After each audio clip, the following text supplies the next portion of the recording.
CIET NCERT द्वारा प्रस्तुत है कक्षा 6 की विज्ञान की ध्वनि पाठ्य पुस्तक जिज्ञासा। पृष्ठ संख्या 225, अध्याय 12, पृथ्वी से परे। नुब्रा लद्दाख का एक रमणीय क्षेत्र है।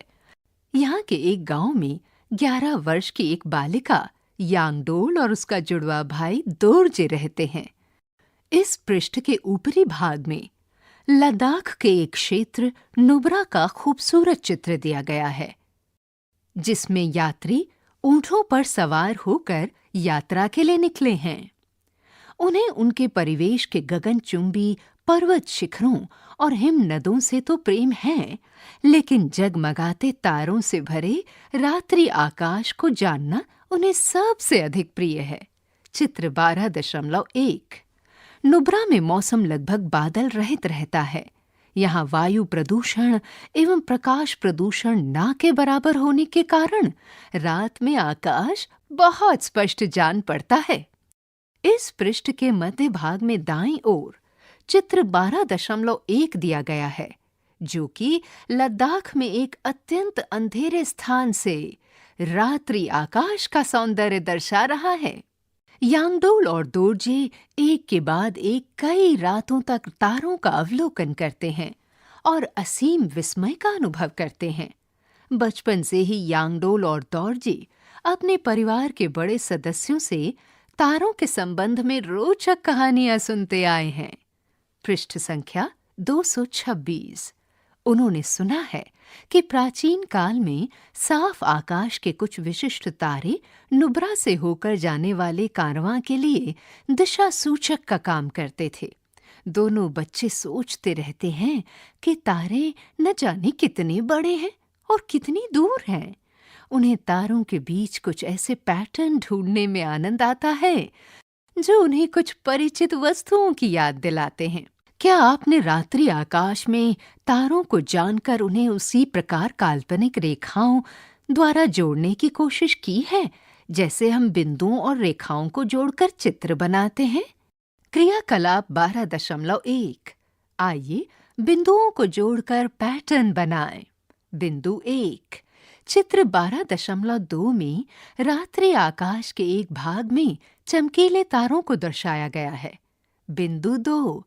इसका ध्यानपूर्वक अवलोकन कीजिए और इसमें तारों के एक समूह द्वारा बने पैटर्न की कल्पना कीजिए। बिंदु 3। तारों को रेखाओं द्वारा जोड़िए और पैटर्न बनाइए। बिंदु 4। आपके द्वारा बनाए गए पैटर्न से मिलते जुलते जिस जंतु या वस्तु का विचार आपके मन में आता है, उसका नाम अपने पैटर्न के पास लिखिए। बिंदु 5। उपरोक्त चरणों को दोहराइए और कुछ अन्य पैटर्न बनाइए। बिंदु 6। अब अपने पैटर्न से संबंधित कोई रोचक कहानी सोचिए। आपने जो पैटर्न बनाया है, उसकी तुलना अपने मित्रों द्वारा बनाए गए पैटर्न से कीजिए। क्या ये पैटर्न एक जैसे हैं या भिन्न हैं? अपनी कहानी दूसरों को सुनाइए और उनकी कहानी आप सुनिए। क्या आपके और आपके साथियों के पैटर्न, नाम और कहानी अलग-अलग हैं? अगर ऐसा है, तो क्या ये रोचक बात नहीं है? इस पृष्ठ के निचले भाग में बाईं ओर चित्र 12.2 दिया गया है, जो कि तारों से भरा हुआ रात्रि आकाश का एक खूबसूरत चित्र है। पृष्ठ संख्या 227। 12.1। तारे और तारामंडल। हमें रात्रि आकाश में अनेक तारे दिखाई देते हैं। कुछ तारे चमकीले होते हैं और कुछ धुंधले होते हैं। तारे स्वयं के प्रकाश से चमकते हैं। कुछ तारों के समूह ऐसे पैटर्न बनाते हुए प्रतीत होते हैं जिनकी आकृतियां कुछ जानी पहचानी वस्तुओं से मिलती जुलती होती हैं। बहुत समय पूर्व, जब रात्रि आकाश का अवलोकन हमारे पूर्वजों का एक प्रमुख मनोरंजन साधन था, उन्होंने तारों के इन पैटर्न की पहचान जंतुओं, वस्तुओं अथवा कहानियों के पात्रों के रूप में की। अनेक सभ्यताओं में पैटर्न के नाम उनकी अपनी कहानियों पर आधारित थे। इन काल्पनिक आकृतियों ने आकाश में तारों को पहचानने में उनकी सहायता की। इस पृष्ठ के ऊपरी भाग में दाईं ओर यांडोल यहाँ पर हमसे प्रश्न कर रही है, क्या हम केवल मनोरंजन के लिए तारों के पैटर्नों की पहचान करते हैं या फिर इनका कोई उपयोग भी है? तारों और उनके पैटर्न की पहचान प्राचीन काल में यात्रियों के लिए एक उपयोगी कौशल था। आधुनिक प्रौद्योगिकी के आगमन से पहले, बल्कि चुंबकीय दिक्सूचक के आविष्कार से भी पहले, इन पैटर्नों ने नाविकों और अन्य यात्रियों की सागर में और पृथ्वी पर दिशा ज्ञात करने में सहायता की। अभी भी आपातकालीन स्थितियों में इसका उपयोग वैकल्पिक विधि के रूप में होता है। और भी जाने, विभिन्न संस्कृतियों ने तारामंडल की परिसीमाओं को अलग-अलग ढंग से निर्दिष्ट किया। 20वीं शताब्दी के पूर्वार्ध में अंतर्राष्ट्रीय खगोलीय संघ इंटरनेशनल एस्ट्रोनॉमिकल यूनियन IAU ने अंतर्राष्ट्रीय सहमति से तारामंडल की परिसीमाओं को परिभाषित किया। आधिकारिक रूप से 88 तारामंडल सूचीबद्ध किए गए हैं और इस प्रकार संपूर्ण आकाश को 88 क्षेत्रों में विभाजित किया गया है। आकाश के इन क्षेत्रों को अब तारामंडल के रूप में परिभाषित किया जाता है।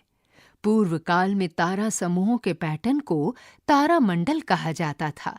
वर्तमान में आकाश के उन भागों को तारामंडल कहा जाता है जिनमें ये पैटर्न हैं।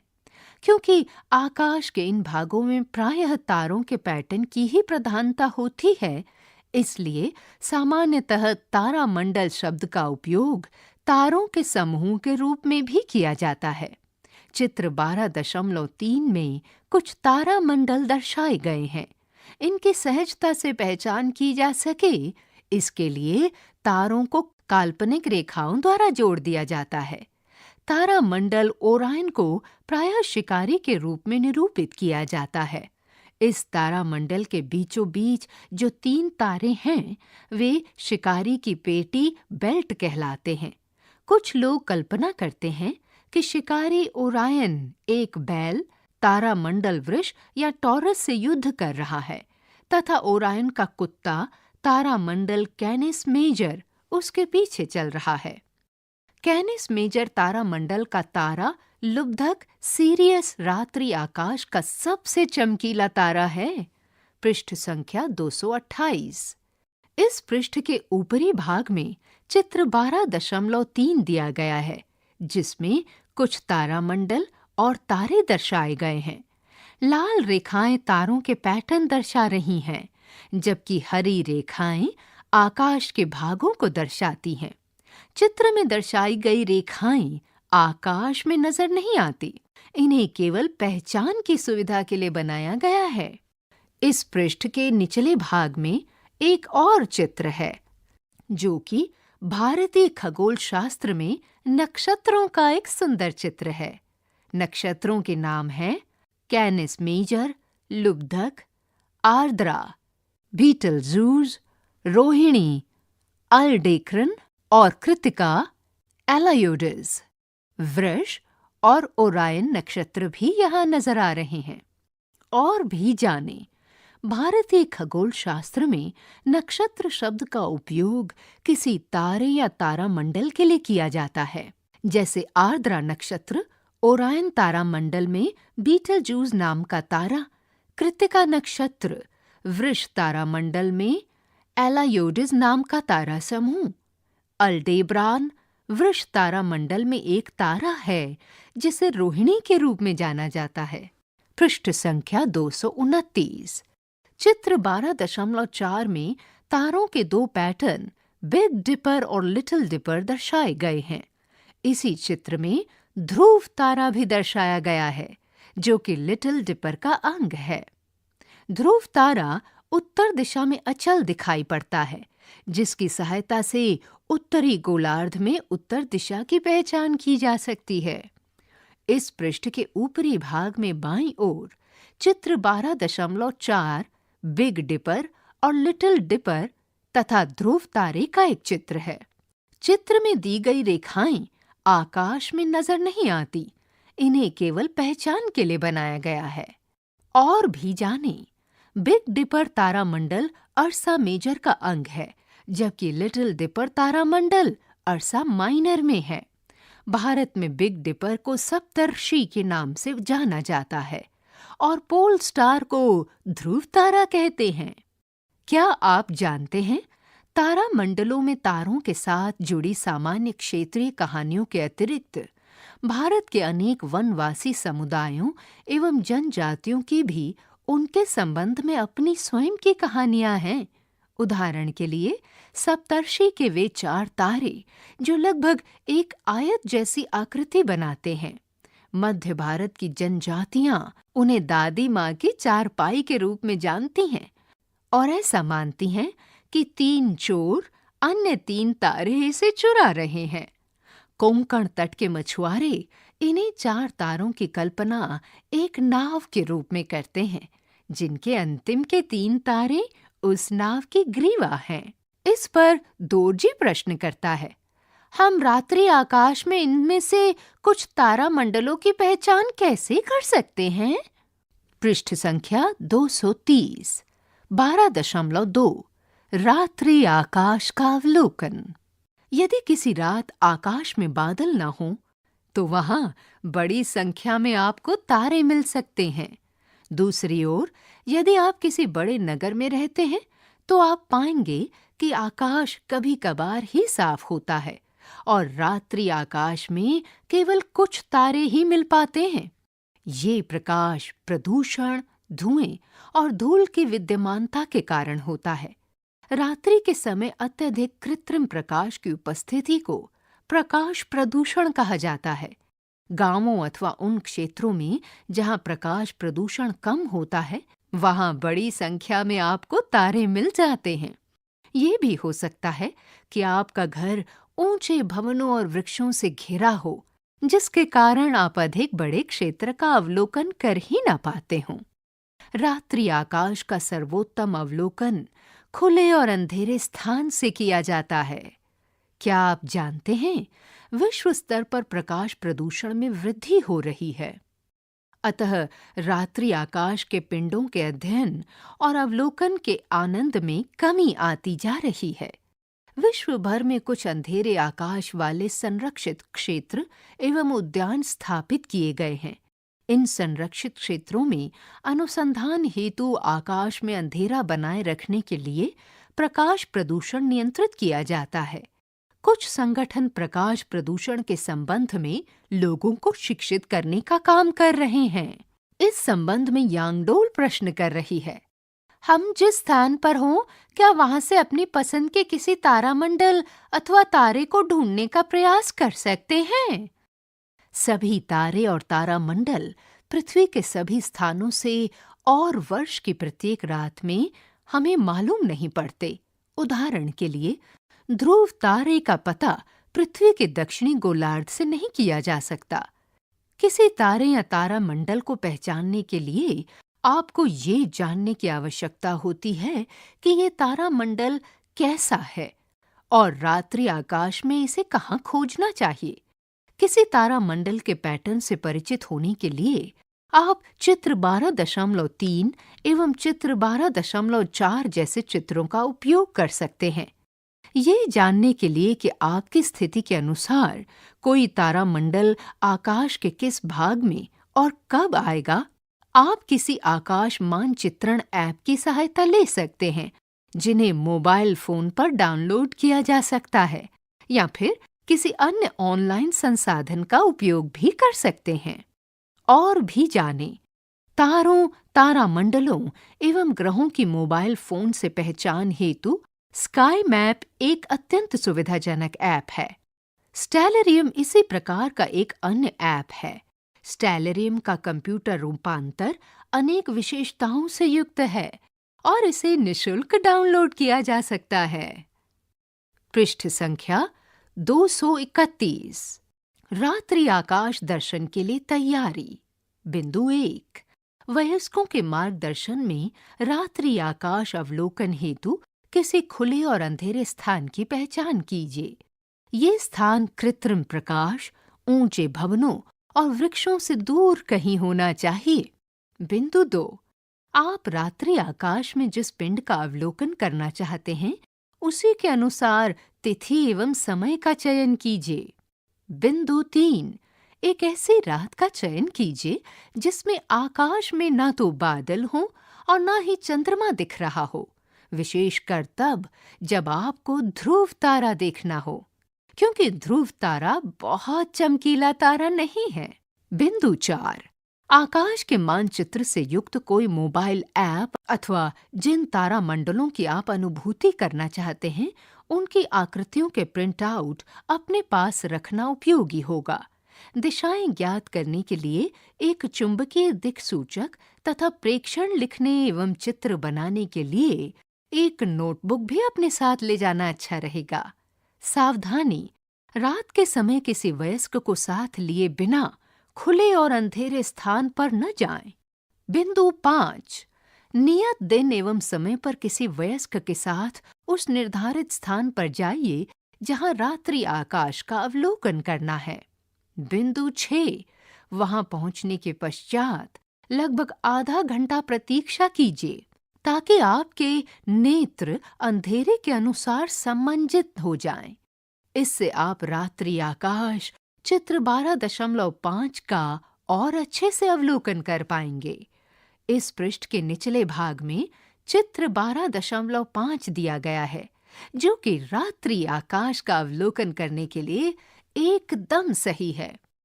इस चित्र में बहुत सारे बच्चे 2 वयस्कों के साथ रात्रि आकाश और खूबसूरत तारा मंडल का आनंद लेने आए हैं। रात्रि आकाश में आप सप्तर्षि और ध्रुव तारे की पहचान आसानी से कर सकते हैं। पृष्ठ संख्या 232। क्रियाकलाप 12.2, आइए स्थिति का पता लगाने का प्रयास करें। बिंदु 1, सप्तर्षि को देखने के लिए ग्रीष्म ऋतु के दौरान रात्रि के लगभग 9 बजे आकाश का अवलोकन करें। इसके लिए आकाश के उत्तरी भाग में क्षितिज के ऊपर सप्तर्षि को पहचानें। बिंदु 2, सप्तर्षि पहचान में आ जाएं तो ध्रुव तारे की स्थिति जानने का प्रयास कीजिए। बिग डिपर के कप के अंतिम 2 तारों को जानिए और इन्हें जोड़ने वाली एक सरल रेखा की कल्पना कीजिए। इस काल्पनिक रेखा को उत्तर की ओर आगे बढ़ाइए। इन तारों के बीच की दूरी के लगभग 5 गुनी दूरी पर इस काल्पनिक रेखा पर एक तारा आपको मिलेगा जो बहुत चमकीला नहीं है। यही ध्रुव तारा है। इसी प्रकार आप रात्रि आकाश में चमकीले तारा मंडल ओरायन एवं इसमें लुब्धक तारे की पहचान भी कर सकते हैं। क्रियाकलाप 12.3, आइए पहचानने का प्रयास कीजिए। यहाँ पर दोरजी हमसे प्रश्न करता है, कौन सा तारा हमारे सबसे निकट है? भारत में ओरायन को ज्यादा अच्छी तरह दिसंबर से अप्रैल महीनों में सूर्यास्त के बाद महसूस किया जा सकता है, अतः इसे इसी दौरान जानना चाहिए। बिंदु 2, ओरायन के लगभग बीच में एक छोटी सरल रेखा में 3 चमकदार तारे स्थित हैं, जिनकी कल्पना शिकारी की बेल्ट के रूप में की जाती है। सबसे पहले इन 3 तारों को पहचानिए, क्योंकि ओरायन तारा मंडल की पहचान की ये सबसे सरल विधि है। बिंदु 3, एक बार आपने ओरायन को पहचान लिया तो इसके पास स्थित अत्यंत चमकदार तारे लुब्धक को पहचानना आसान हो जाएगा। ओरायन के बीच के 3 तारों से गुजरती हुई सरल रेखा की कल्पना कीजिए और इस रेखा के अनुदिश पूर्व की ओर देखिए, वहीं पर आपको लुब्धक तारा मिलेगा। 12.3, हमारा सौर परिवार। सूर्य एक तारा है। ये हमारे सबसे निकट का तारा है। ये गैसों का एक अत्यंत गर्म गोला है। सूर्य अत्यधिक मात्रा में ऊर्जा उत्सर्जित करता है और यही कारण है कि ये इतना चमकदार होता है। सूर्य चित्र 12.6 ऊष्मा एवं प्रकाश उत्पन्न करता है, जो पृथ्वी पर ऊर्जा का प्रमुख स्रोत है। पृष्ठ संख्या 233। सूर्य कितना विशाल है। व्यास में ये पृथ्वी से लगभग 100 गुना बड़ा है। फिर भी ये हमें इतना छोटा मालूम पड़ता है क्योंकि ये पृथ्वी से बहुत अधिक दूरी पर है।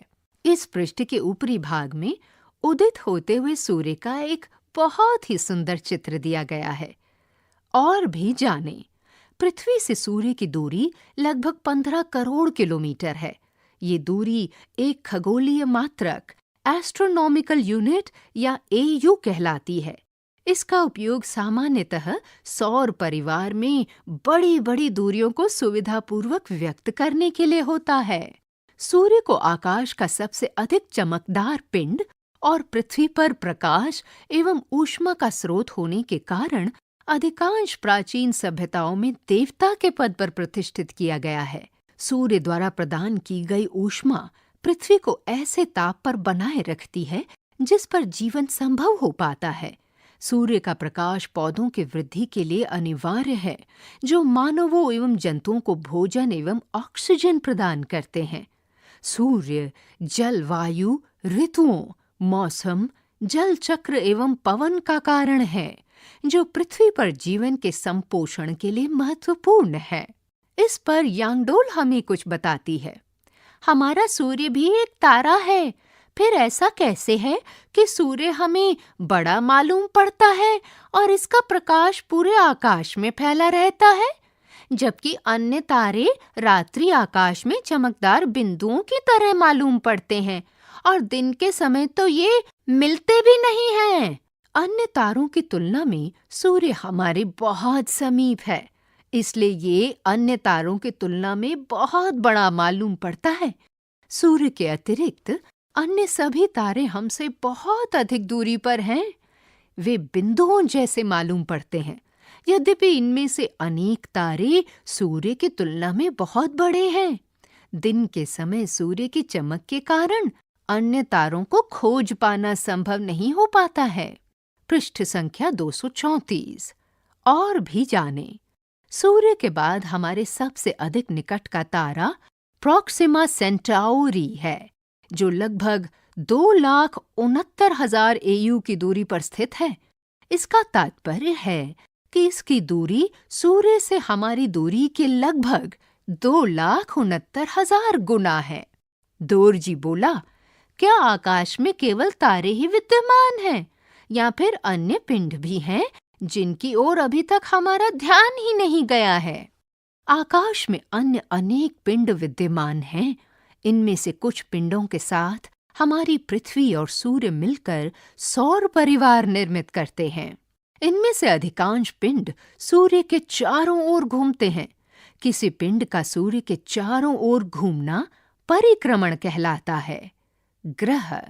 ग्रह एक विशाल और लगभग गोलाकार पिंड होता है जो सूर्य की परिक्रमा करता है।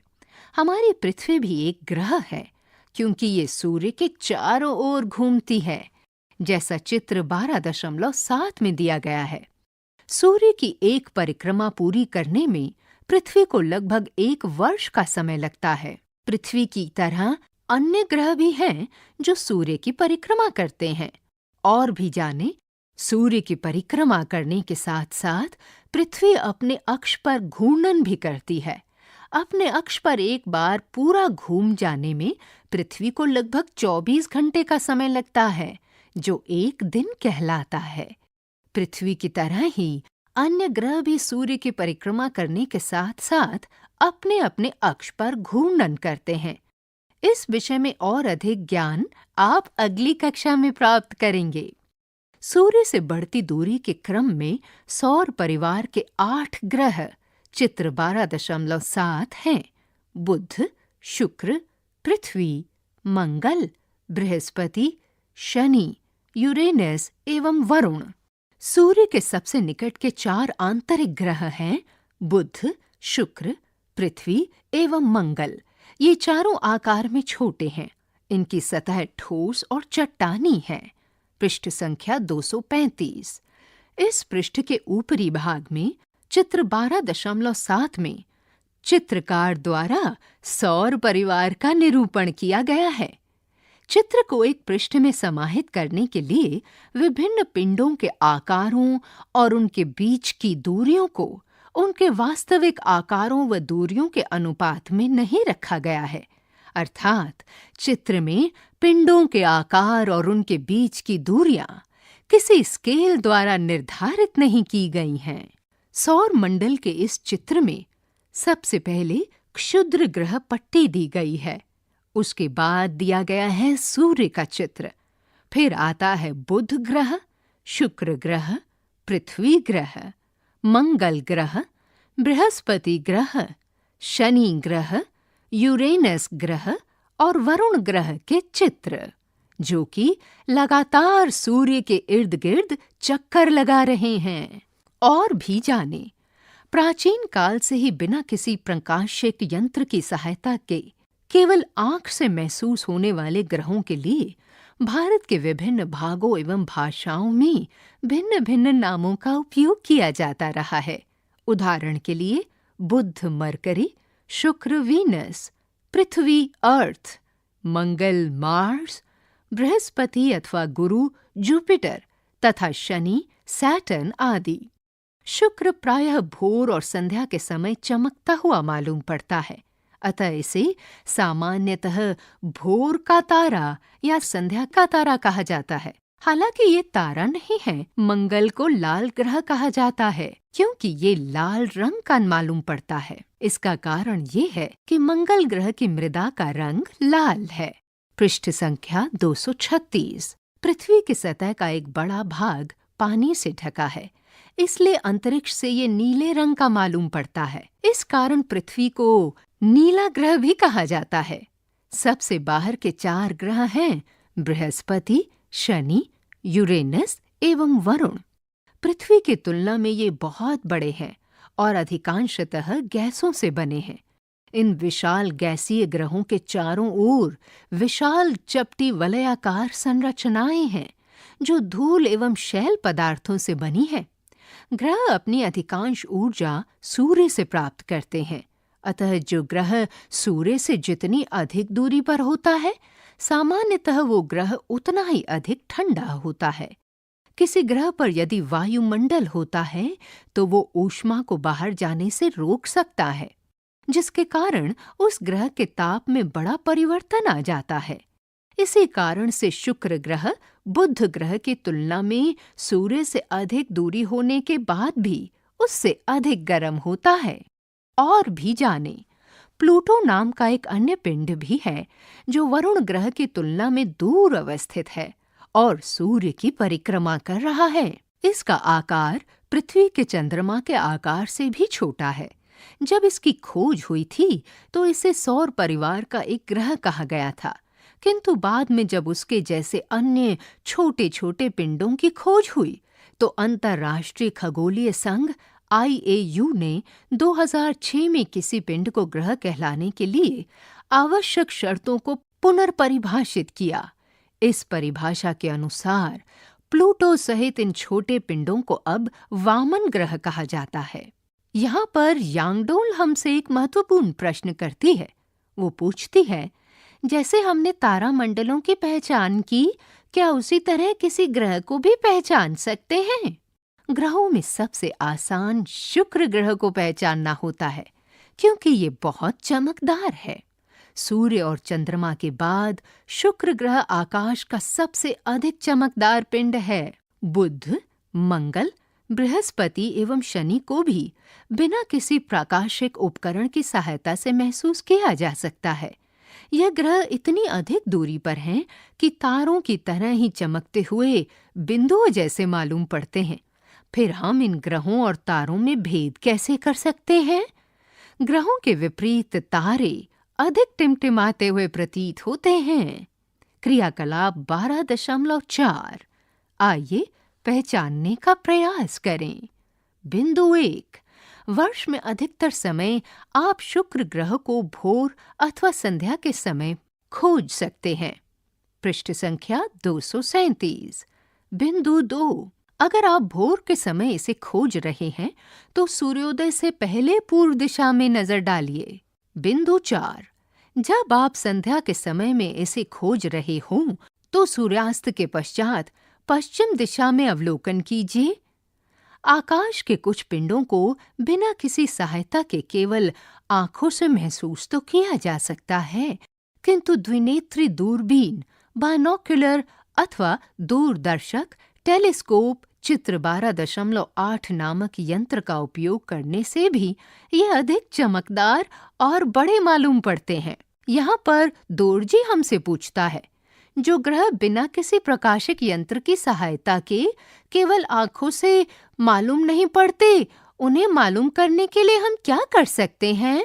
दूरदर्शक यंत्र ऐसे अनेक धुंधले पिंडों को जानने में भी हमारी सहायता करता है, जो बिना किसी उपकरण के केवल आंखों द्वारा जान नहीं सकते। जब भी आपके क्षेत्र में कोई रात्रि आकाश दर्शन का कार्यक्रम आयोजित किया जाता है, तो आपको दूरदर्शक यंत्र के द्वारा आकाश का अवलोकन करने का अवसर प्राप्त हो सकता है। इस पृष्ठ के मध्य भाग में दाईं ओर चित्र 12.8 में एक दूरदर्शक यानी कि टेलीस्कोप का चित्र दिया गया है। क्या आप जानते हैं, अनेक उच्च शिक्षा संस्थान विद्यालयों के विद्यार्थियों के लिए रात्रि आकाश अवलोकन गतिविधियों का आयोजन करते हैं। देश भर में ऐसे अनेक अव्यावसायिक खगोलीय संगठन भी हैं, जो समय समय पर आकाश दर्शन कार्यक्रम आयोजित करते हैं। संग्रहालय, म्यूजियम एवं कृत्रिम नभ मंडल, प्लानिटेरियम भी इस प्रकार के कार्यक्रम आयोजित करते हैं। यांगडोल हमसे प्रश्न कर रही है यहाँ, हम जानते हैं कि ग्रह सूर्य की परिक्रमा करते हैं। क्या कुछ ऐसे पिंड भी हैं जो ग्रहों की परिक्रमा करते हैं? प्राकृतिक उपग्रह। ग्रहों की परिक्रमा करने वाले पिंडों को सामान्यतः उपग्रह कहा जाता है। वे आकार में ग्रहों की तुलना में छोटे होते हैं। ग्रहों के प्राकृतिक उपग्रहों को चंद्रमा कहा जाता है। पृथ्वी का एक चंद्रमा है, जबकि मंगल के 2 चंद्रमा हैं। बृहस्पति, शनि, यूरेनस एवं वरुण ग्रहों के कई चंद्रमा हैं। पृष्ठ संख्या 238। चंद्रमा। पृथ्वी का प्राकृतिक उपग्रह चंद्रमा पृथ्वी की एक परिक्रमा पूरी करने में लगभग 27 दिन का समय लेता है। ये अंतरिक्ष में हमारा निकटतम पड़ोसी है। पृथ्वी के विपरीत चंद्रमा पर वायुमंडल ना के बराबर है। पृथ्वी की तुलना में चंद्रमा कितना बड़ा है? चंद्रमा का व्यास पृथ्वी के व्यास का लगभग 1/4 है। चंद्रमा की सतह पर वृत्ताकार कटोरे नुमा संरचनाएं हैं, जिन्हें गर्त यानी क्रेटर कहते हैं। इनमें से अधिकांश गर्त अंतरिक्ष से आई चट्टानों अथवा क्षुद्र ग्रहों के आघात से बने हैं। चंद्रमा पर वायुमंडल, जल अथवा जीवन विद्यमान न होने के कारण ये विशिष्ट संरचनाएं उसकी सतह पर लंबे समय से बनी हुई हैं। और भी जाने, सामान्यतः कोई ऐसा पिंड जो अपने से बहुत बड़े पिंड की परिक्रमा करता हो, उसे भी उपग्रह कहा जाता है। उदाहरण के लिए पृथ्वी को सूर्य का उपग्रह कहा जा सकता है। चंद्रमा पृथ्वी से लगभग 3,84,000 किलोमीटर की दूरी पर है। इस पृष्ठ के निचले भाग में चित्र 12.9 के 2 भाग दिए गए हैं। चंद्रमा भाग क इसरो के कार्टोसैट द्वारा लिया गया चित्र है, जबकि चित्र ख इसरो के चंद्रयान 3 के कैमरों द्वारा निकट से लिया गया चित्र है। यद्यपि चंद्रमा बहुत दूर है, फिर भी मनुष्य ने चंद्रमा को अधिक अच्छी तरह से समझने और खोजबीन करने के लिए इस पर अंतरिक्ष यान भेजे हैं। भारत ने भी चंद्रमा के अध्ययन के लिए 3 चंद्रयान अभियान पूरे कर लिए हैं और चौथे की तैयारी चल रही है। पृष्ठ संख्या 239। क्या आप जानते हैं, चंद्रमा संबंधी हमारी जानकारी में वृद्धि के लिए चंद्रमा पर भारत का पहला अभियान चंद्रयान 1 सन 2008 में छोड़ा गया था और दूसरा मिशन चंद्रयान 2 सन 2019 में भेजा गया। तीसरे मिशन के अंतर्गत चंद्रयान 3 को जुलाई 2023 में प्रक्षेपित किया गया। इसका लैंडर विक्रम, जो अपने साथ रोवर प्रज्ञान को लेकर गया था, आसानी से 23 अगस्त 2023 को चंद्रमा की सतह पर उतर गया। इस मिशन के साथ ही भारत चंद्रमा के दक्षिण ध्रुव के निकट उपकरण उतारने वाला विश्व का पहला देश बन गया। इस सफलता को रेखांकित करने के लिए भारत सरकार द्वारा घोषणा की गई कि 23 अगस्त भारत में राष्ट्रीय अंतरिक्ष दिवस के रूप में मनाया जाएगा। एक चौथे मिशन चंद्रयान-4 की योजना बनाई जा चुकी है, जिसका लक्ष्य चंद्रमा से मिट्टी और पत्थर के टुकड़ों को लेकर आना है। क्षुद्र ग्रह। सूर्य और ग्रह लगभग गोलाकार आकृति के होते हैं। सौर परिवार में ऐसे अनेक छोटे पिंड हैं जो चट्टानी हैं और अनियमित आकार के हैं। ये क्षुद्र ग्रह कहलाते हैं। इनमें से अनेक क्षुद्र ग्रह मंगल और बृहस्पति की कक्षाओं के बीच अपने अपने पथों पर सूर्य की परिक्रमा करते हैं।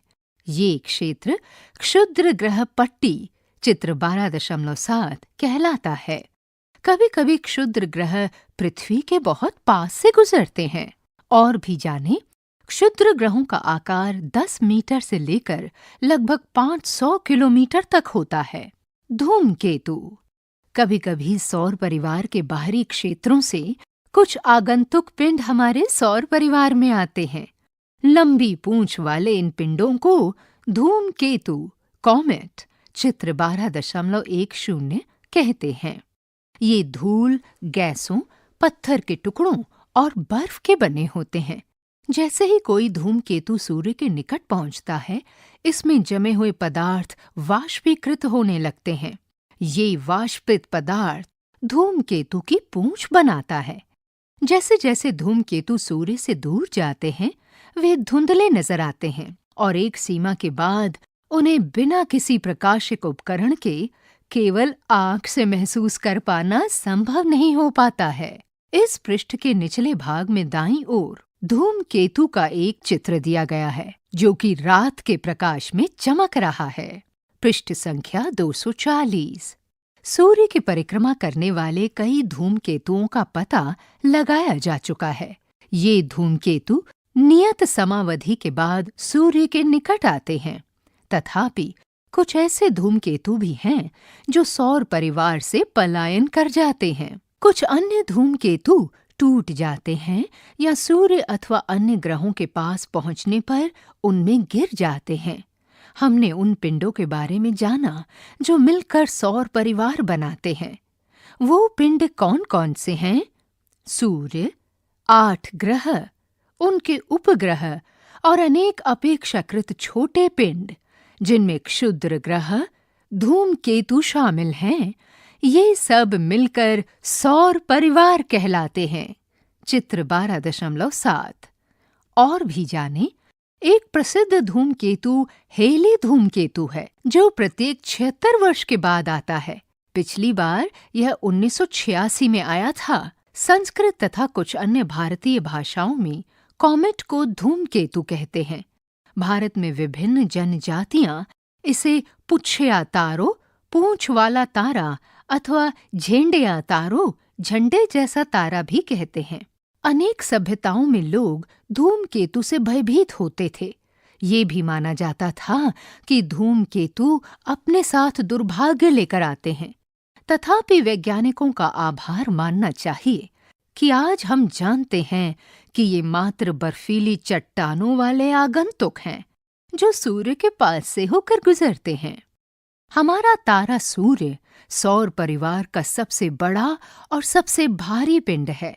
सौर परिवार में उपलब्ध लगभग संपूर्ण ऊर्जा का जनक सूर्य ही है। हमारे सौर परिवार के अन्य सभी पिंड सूर्य के प्रकाश को अपनी सतहों से परावर्तित करते हैं और इसी कारण से चमकते हैं। दोरजी पूछ रहा है, अंतरिक्ष में सौर परिवार के आगे क्या है? 12.4 मंदाकिनी आकाश गंगा। चंद्रमा विहीन रात्रि आकाश में शहर की रोशनी से दूर किसी अंधेरे स्थान से अवलोकन करें तो आकाश में उत्तर के पास से दक्षिण तक व्याप्त प्रकाश की एक धुंधली पट्टी चित्र 12.11 मालूम पड़ती है। ये आकाश गंगा नाम की वो मंदाकिनी है जिसमें हम रहते हैं। एक मंदाकिनी में करोड़ों से लेकर अरबों तक तारे होते हैं। हमारा सौर परिवार मंदाकिनी आकाश गंगा का ही भाग है। पृष्ठ संख्या 241। इस पृष्ठ के ऊपरी भाग में चित्र 12.11 के अंदर लद्दाख के एक अत्यंत अंधेरे स्थान से मालूम पड़ने वाली मंदाकिनी आकाश गंगा का चित्र दिया गया है। 12.5 ब्रह्मांड। हमारी मंदाकिनी से परे बाह्य अंतरिक्ष में बहुत सारी मंदाकिनियां हैं। तारों, मंदाकिनियों और ब्रह्मांड के रहस्यों को समझने के लिए वैज्ञानिक उनका अध्ययन करते हैं। हम अभी तक नहीं जानते कि ब्रह्मांड में कहीं और जीवन है या नहीं। हमारी मंदाकिनी में अनेक ग्रहों की खोज की गई है जो अपने तारों की परिक्रमा कर रहे हैं। अभी तक वैज्ञानिक अपने तारों की परिक्रमा करते हुए इन बाह्य ग्रहों में कहीं भी जीवन के अस्तित्व का कोई प्रमाण प्राप्त नहीं कर पाए हैं, किंतु जीवन की खोज अभी भी जारी है। यहाँ पर यांगडोल और दोरजी महत्वपूर्ण प्रश्न कर रहे हैं। यांगडोल पूछती है, मंदाकिनी आकाश गंगा के परे क्या है? तो दोरजी पूछता है, क्या ब्रह्मांड में अन्यत्र कहीं जीवन है? पृष्ठ संख्या 242।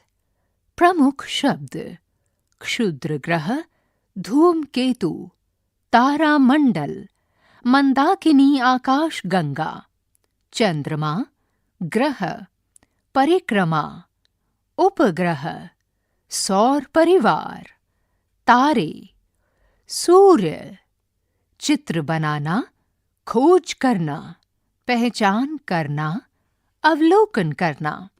सारांश: मुख्य बिंदु। बिंदु 1, आकाश को क्षेत्रों में बांटा गया है जिन्हें तारामंडल कहते हैं। इनमें ऐसे तारों के समूह सम्मिलित हैं जो पैटर्न बनाते हुए मालूम पड़ते हैं। बिंदु 2, ध्रुव तारा उत्तर दिशा में अचल मालूम पड़ता है। ये तारा उत्तर दिशा निर्धारित करता है। बिंदु 3, सूर्य एक तारा है जो ऊष्मा और प्रकाश उत्पन्न करता है। बिंदु 4, ग्रह एक विशाल लगभग गोलाकार पिंड है जो सूर्य के चारों ओर घूमता है। बिंदु 5, सूर्य से बढ़ती दूरी के क्रम में सौर परिवार के 8 ग्रह हैं: बुध, शुक्र, पृथ्वी, मंगल, बृहस्पति, शनि, यूरेनस और वरुण। पृष्ठ संख्या 243। बिंदु 6, पृथ्वी लगभग 1 वर्ष में सूर्य की एक परिक्रमा पूरी करती है। बिंदु 7, ग्रहों की परिक्रमा करने वाले पिंडों को सामान्यतः उपग्रह कहा जाता है। बिंदु 8, चंद्रमा पृथ्वी का प्राकृतिक उपग्रह है। बिंदु 9, चंद्रमा लगभग 27 दिन में पृथ्वी की एक परिक्रमा पूरी करता है। बिंदु 10, सूर्य तथा अन्य 8 ग्रह, उनके उपग्रह तथा अनेक छोटे पिंड जिनमें क्षुद्र ग्रह और धूमकेतु सम्मिलित हैं, ये सब मिलकर सौर परिवार बनाते हैं। बिंदु 11, हमारा सौर परिवार मंदाकिनी आकाश गंगा का अंग है। आइए और अधिक सीखें। 1, इन दोनों स्तंभों का मिलान कीजिए।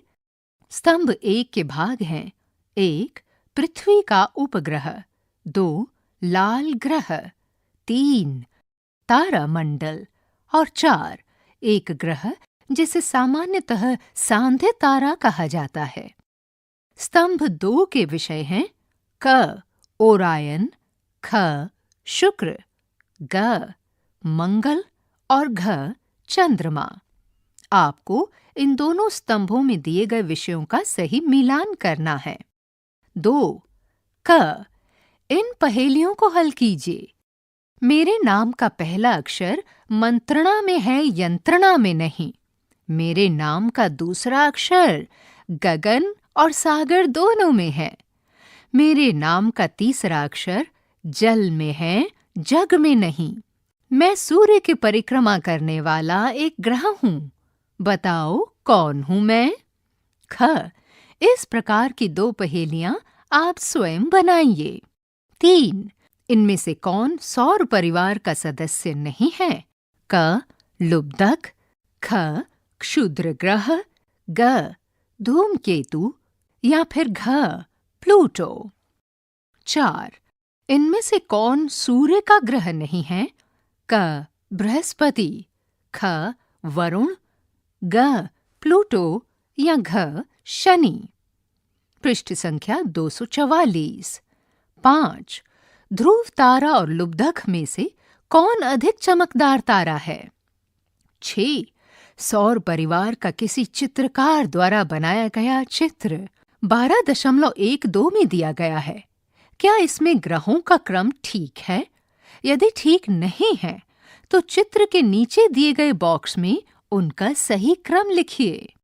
इस पृष्ठ पर ऊपरी भाग में किसी चित्रकार द्वारा बनाया गया सौर परिवार का एक चित्र है। आपने चित्र समझकर ये जांचना है कि क्या चित्र में दिया गया ग्रहों का क्रम सही है। यदि सही नहीं है तो फिर उन्हें सही क्रम में लगाइए। 7.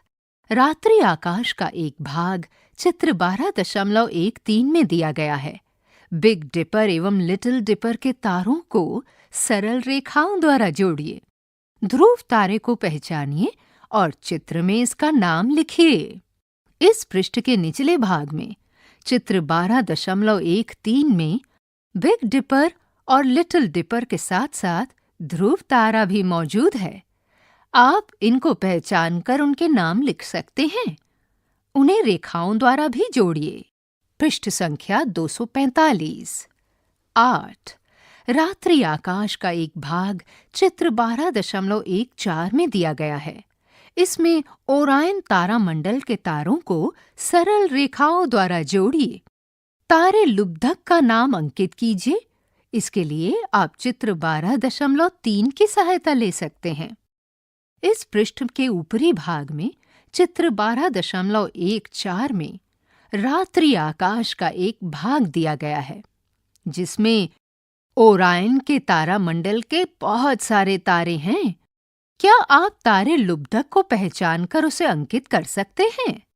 सहायता के लिए चित्र 12.3 को समझिए। 9. आप उषा काल में तारों को लुप्त होते तथा संध्या काल में प्रकट होते पा सकते हैं। दिन के समय आप तारों को नहीं ढूंढ सकते हैं। ऐसा क्यों होता है? व्याख्या कीजिए। 10. रात में जब आकाश साफ हो तो बिग डिपर सप्तर्षि के अवलोकन का प्रयास 2 से 3 घंटे के समय अंतराल पर 3 से 4 बार कीजिए। प्रत्येक बार ध्रुव तारे की स्थिति को समझने का प्रयास भी कीजिए। क्या सप्तर्षि गति करते हुए प्रतीत होता है? प्रत्येक प्रेक्षण का समय बताते हुए एक कच्चा रेखा चित्र बनाइए। 11. रात्रि आकाश के बारे में चिंतन कीजिए और इसके संबंध में कोई कविता अथवा कहानी लिखिए। और भी सीखें। बिंदु 1. अपनी स्थानीय भाषा में ग्रहों के नाम जानने का प्रयास कीजिए। आपके क्षेत्र में तारा मंडलों के तारों से जुड़ी कहानियों का पता लगाइए। इन कहानियों को चित्रों के माध्यम से प्रस्तुत कीजिए। बिंदु 2. किसी निकटवर्ती कृत्रिम नभ मंडल प्लैनेटोरियम में जाइए। यदि आपके आसपास कोई प्लैनेटेरियम या विज्ञान संग्रहालय है तो आप उसमें विशेषकर उस समय जाइए जब वे कोई रात्रि आकाश दर्शन कार्यक्रम आयोजित कर रहे हों। तब आपको दूरदर्शक के माध्यम से चंद्रमा, ग्रहों और तारों को देखने का अवसर प्राप्त होगा। यदि आप दिन के समय प्लैनेटेरियम में जाते हैं तो वहां आप उनके आकाशीय पिंडों के चित्र और आकाश संबंधी प्रदर्शन देख पाएंगे। पृष्ठ संख्या 246। बिंदु 3. पता लगाइए कि क्या बढ़ता हुआ प्रकाश प्रदूषण मानव, वन्य जीवन एवं पर्यावरण के लिए समस्याएं उत्पन्न कर रहा है। ऐसे किसी कार्य का वर्णन कीजिए जो आप अपने व्यक्तिगत स्तर पर प्रकाश प्रदूषण को नियंत्रित करने के लिए करेंगे। बिंदु 4. पता लगाइए कि किस प्रकार के मौसम के कारण भारतीय खगोल भौतिकी संस्थान इंडियन इंस्टीट्यूट ऑफ एस्ट्रोफिजिक्स ने हानले, लद्दाख को वेधशाला स्थापित करने के लिए चुना है। बिंदु 5. यदि आपको कढ़ाई करना पसंद है तो किसी गहरे रंग के कपड़े पर उन तारामंडलों की कढ़ाई कीजिए जो आपने चित्र 12.15 से जाने हैं। आप अपनी सृजनशीलता का उपयोग करते हुए विविध कला और शिल्प माध्यमों द्वारा अन्य विधियों से भी तारामंडलों का चित्रण कर सकते हैं। चित्र 12.15 में तारामंडलों की कढ़ाई किया हुआ एक बहुत ही सुंदर कपड़े की कृति है। और भी जाने, भारतीय खगोलीय वेधशाला हानले के सर्वोच्च पर्वत शिखर दिग्पा रत्सा री पर बनाई गई है। इस शिखर का नाम अब सरस्वती पर्वत रख दिया गया है। इसमें कई टेलीस्कोप लगे हैं। इनमें से एक का नाम हिमालयी चंद्र टेलीस्कोप है। इसे ये नाम नोबेल पुरस्कार विजेता वैज्ञानिक सुब्रमण्यम चंद्रशेखर के सम्मान में दिया गया है। ये संसार के सबसे ऊंचे स्थानों पर स्थित वेधशालाओं में से एक है। इस वेधशाला के चारों ओर के क्षेत्र को दिसंबर 2022 में हानले डार्क स्काई रिजर्व HDSR घोषित कर दिया गया है। ये रिजर्व संरक्षित क्षेत्र वर्ष भर आम जनता के लिए खुला रहता है। भारतीय खगोल भौतिकी संस्थान द्वारा स्थानीय नागरिकों को छोटे छोटे टेलीस्कोप प्रदान किए गए हैं और आगंतुकों के मार्गदर्शन के लिए खगोल की इस राजदूत के रूप में प्रशिक्षित किया गया है। आशा की जाती है कि इससे इस क्षेत्र में खगोल पर्यटन को बढ़ावा मिलेगा। इस पृष्ठ के ऊपरी भाग में बाईं ओर सर्वोच्च पर्वत शिखर पर भारतीय खगोलीय वेधशाला का एक बहुत ही सुंदर चित्रण है और इसी के नीचे दाईं ओर मंदाकिनी आकाश गंगा का चित्रण है, जो कि खगोल पर्यटकों के लिए एक उच्च उदाहरण है। पृष्ठ संख्या 247। ये अंत नहीं है मेरे मित्र। ये इस पुस्तक का अंतिम पृष्ठ हो सकता है, किंतु ये निश्चित रूप से हमारी जिज्ञासा का अंत नहीं है। इस पुस्तक का शीर्षक न केवल विज्ञान के अद्भुत संसार के माध्यम से हमारी यात्रा को प्रेरित करता है, बल्कि ये भी परिभाषित करता है कि मानव होने का अर्थ क्या है। मानव होने के नाते हम स्वाभाविक रूप से जिज्ञासु हैं। हम अपने विश्व और उसके परे अन्य विश्वों को अधिक जानना समझना चाहते हैं। अब तक आपने पौधों और प्राणियों के विषय में कुछ जानकारी प्राप्त की। इसके साथ ही कुछ आनंददायक क्रियाकलाप भी किए होंगे। आपने ये भी सीखा होगा कि मापन कैसे करें और आप रात्रि आकाश में चमकते तारों से अचंभित भी हुए होंगे। स्मरण रहे, ये तो बस आरंभ है। विज्ञान कभी ना समाप्त होने वाला एक रोमांचक साहसिक कार्य है, जिसमें नित नई खोजें सामने आती हैं। जैसे जैसे आप मध्य स्तर में आगे बढ़ेंगे, आपके सामने आने वाली परिस्थितियां आपको इस विश्व के विषय में और अधिक जानने में सहायता करेंगी। मुख्य बात यह है कि इस यात्रा के दौरान आप में और अधिक जिज्ञासा पनपी होगी। अपने आसपास के विश्व का अवलोकन जारी रखें, प्रश्न पूछते रहें और प्रयोग करने से कभी पीछे न हटें। याद रखिए कि सबसे महत्वपूर्ण खोजें भी अक्सर एक साधारण क्यों से शुरू होती हैं। ऐसे अनगिनत प्रश्न हैं जिनका उत्तर खोजा जाना अभी शेष है, और ऐसे अनगिनत उत्तर हैं जिन पर प्रश्न उठाना अभी शेष है। मेरे युवा वैज्ञानिक मित्र, आप भी विज्ञान की इस यात्रा में भागीदार बन सकते हैं। अतः आगे बढ़ें और अन्वेषण करें। विज्ञान की इस रोमांचक यात्रा को अगली कक्षा में और आगे बढ़ाएंगे। पृष्ठ संख्या 248। टिप्पणियां। ये स्थान टिप्पणियों के लिए रिक्त है। अध्याय 12 यहाँ समाप्त हुआ। अभी आप सुन रहे थे कक्षा 6 की विज्ञान की ध्वनि पाठ्य पुस्तक जिज्ञासा। वाचन स्वर ममता मलकानी, ध्वन्यांकन मंजू कुमारी, निर्माण सहयोग चेतना शर्मा, निर्देशन एवं निर्माण विमलेश चौधरी तथा प्रस्तुति CIET NCERT नई दिल्ली, भारत।